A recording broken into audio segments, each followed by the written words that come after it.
Charlie and the Chocolate Factory by Roald Dahl. Chapter 13.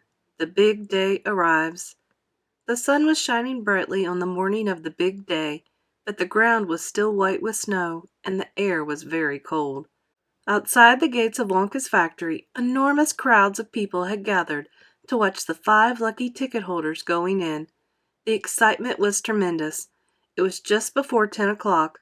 The crowds were pushing and shouting, and policemen with arms linked were trying to hold them back from the gates. Right beside the gates, in a small group that was carefully shielded from the crowds by the police, stood the 5 famous children, together with the grown-ups who had come with them. The tall, bony figure of Grandpa Joe could be seen standing quietly among them, and beside him, holding tightly onto his hand, was little Charlie Bucket himself. All the children, except Charlie, had both their mothers and fathers with them, and it was a good thing that they had. Otherwise, the whole party might have got out of hand. They were so eager to get going that their parents were having to hold them back by force to prevent them from climbing over the gates. "Be patient," cried the fathers. "Be still. It's not time yet. It's not 10 o'clock. Behind him, Charlie Bucket could hear the shouts of the people in the crowd as they pushed and fought to get a glimpse of the famous children. "There's Violet Beauregard!" he heard someone shouting. "That's her all right. I can remember her face from the newspapers."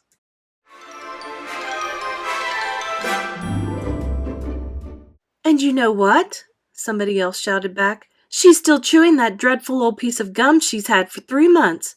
You look at her jaws. They're still working on it." "Who's the big fat boy?" "That's Augustus Gloop."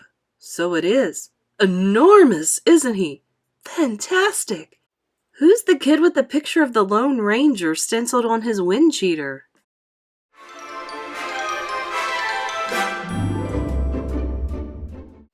"That's Mike TV. He's the television fiend. He must be crazy. Look at all those toy pistols he's got hanging all over him." "The one I want to see is Veruca Salt," shouted another voice in the crowd. "She's the girl whose father bought up 500,000 chocolate bars and then made the workers in his peanut factory unwrap every one of them until they found a golden ticket. He gives her anything she wants. Absolutely anything. She only has to start screaming for it, and she gets it." "Dreadful, isn't it?" "Shocking, I call it." "Which one do you think is her?" "That one, over there on the left, the little girl in the silver mink coat." "Which one is Charlie Bucket?" "Charlie Bucket? He must be that skinny little shrimp standing beside the old fellow who looks like a skeleton. Very close to us, just there. See him? Why hasn't he got a coat on in this cold weather?" "Don't ask me. Maybe he can't afford to buy one." "Goodness me, he must be freezing." Charlie, standing only a few paces away from the speaker, gave Grandpa Joe's hand a squeeze, and the old man looked down at Charlie and smiled. Somewhere in the distance, a church clock began striking 10.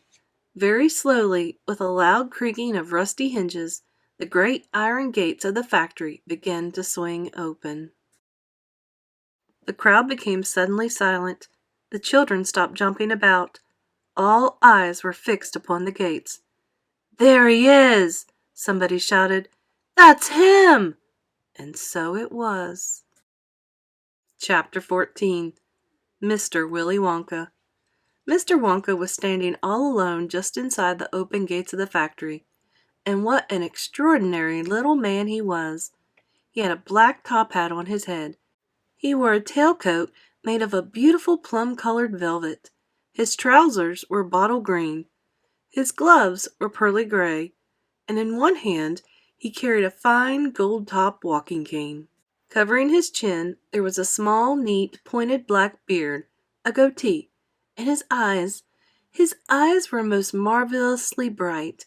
They seemed to be sparkling and twinkling at you all the time. The whole face, in fact, was alight with fun and laughter. And oh, how clever he looked! How quick and sharp and full of life! He kept making quick, jerky little movements with his head, cocking it this way and that, and taking everything in with those bright, twinkling eyes. He was like a squirrel in the quickness of his movements, like a quick, clever old squirrel from the park. Suddenly, he did a funny little skipping dance in the snow, and he spread his arms wide, and he smiled at the 5 children who were clustered near the gates, and he called out, "Welcome, my little friends! Welcome to the factory!" His voice was high and fluty. "Will you come forward one at a time, please?" he called out, "and bring your parents.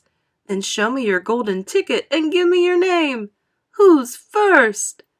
The big fat boy stepped up. "I'm Augustus Gloop," he said. "Augustus!" cried Mr. Wonka, seizing his hand and pumping it up and down with terrific force.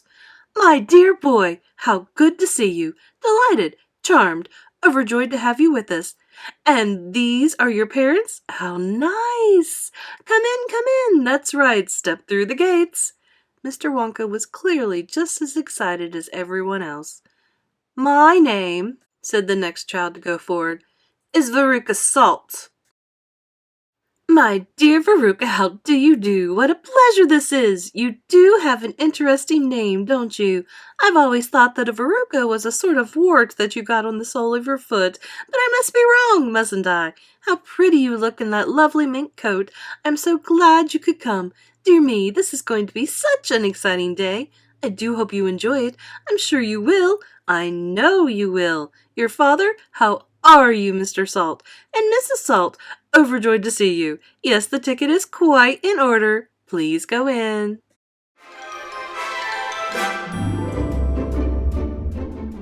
The next 2 children, Violet Beauregard and Mike TV, came forward to have their tickets examined and then to have their arms practically pumped off their shoulders by the energetic Mr. Wonka. And last of all, a small, nervous voice whispered, "Charlie Bucket?" "Charlie!" cried Mr. Wonka. Well, so there you are. You're the one who found your ticket only yesterday, aren't you? Yes. I read all about it in this morning's papers. Just in time, my dear boy. I'm so glad, so happy for you. And this, your grandfather? Delighted to meet you, sir. Overjoyed, enraptured, enchanted. All right, excellent. Is everybody in now? 5 children? Yes, good. Now will you please follow me? Our tour is about to begin. But do keep together. Please don't wander off by yourselves. I shouldn't like to lose any of you at this stage of the proceedings. Oh, dear me, no." Charlie glanced back over his shoulder and saw the great iron entrance gate slowly closing behind him. The crowds on the outside were still pushing and shouting. Charlie took a last look at them. Then as the gates closed with a clang, all sight of the outside world disappeared. "Here we are," cried Mr. Wonka, trotting along in front of the group. "Through this big red door, please. That's right. It's nice and warm inside. I have to keep it warm inside the factory because of the workers. My workers are used to an extremely hot climate. They can't stand the cold. They'd perish if they went outdoors in this weather. They'd freeze to death." "But who are those workers?" asked Augustus Gloop. "All in good time, my dear boy," said Mr. Wonka, smiling at Augustus. "Be patient. You shall see everything as we go along. Are all of you inside? Good. Would you mind closing the door? Thank you." Charlie Bucket found himself standing in a long corridor that stretched away in front of him as far as he could see. The corridor was so wide that a car could easily have been driven along it. The walls were pale pink. The lighting was soft and pleasant. "How lovely and warm," whispered Charlie. "I know. And what a marvelous smell," answered Grandpa Joe, taking in a long, deep sniff.